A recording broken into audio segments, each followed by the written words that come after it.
that was a big worry of mine talking to the GP or even to carer services are they're going to take my mum away or they're going to take me away.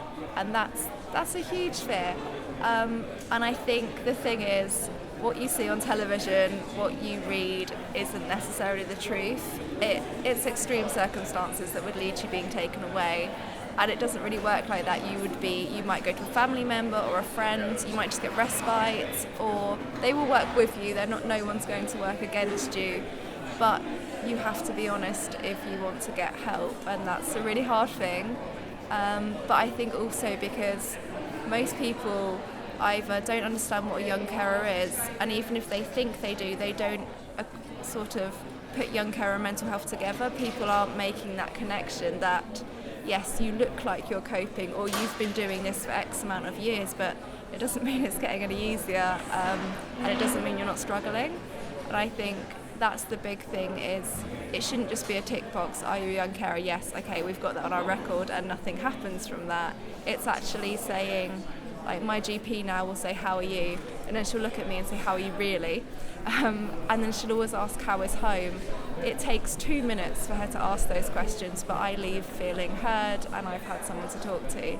I think I've been quite lucky with the other young carers that I know, and with social media. It's so easy to check in on each other, even if it's just a, hey, how are you?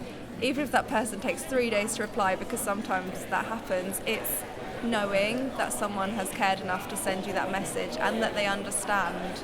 And I think that's the thing, you're more likely to talk to other young carers and share things with them because they will get it, they won't judge you. So sort of look out for each other, because you are the people that understand each other best, really.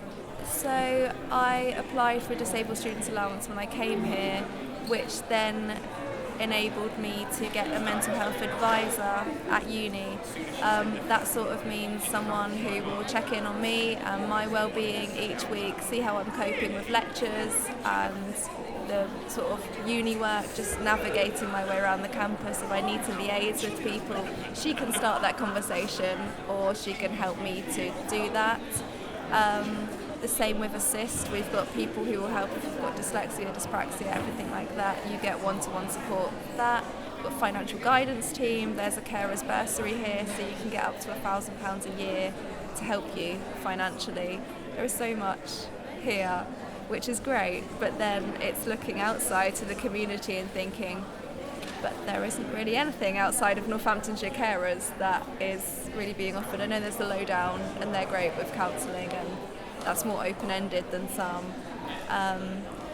But then within the NHS, I don't know whether they're really recognising enough that there are, I think last week it was said there were 6,000 young carers in Northamptonshire, and I don't know what's being done to help them really, other than what we're doing right now. I'm hoping more will be done, but it's a few years ago, one of the academics referred to young carers as the hidden army, which is true and which is great, but why should we be hidden? Why, if we are hidden, then we are not getting the help we deserve. And I know he was meaning that we're working away in the background, we're keeping people at home, but yeah, don't forget about us.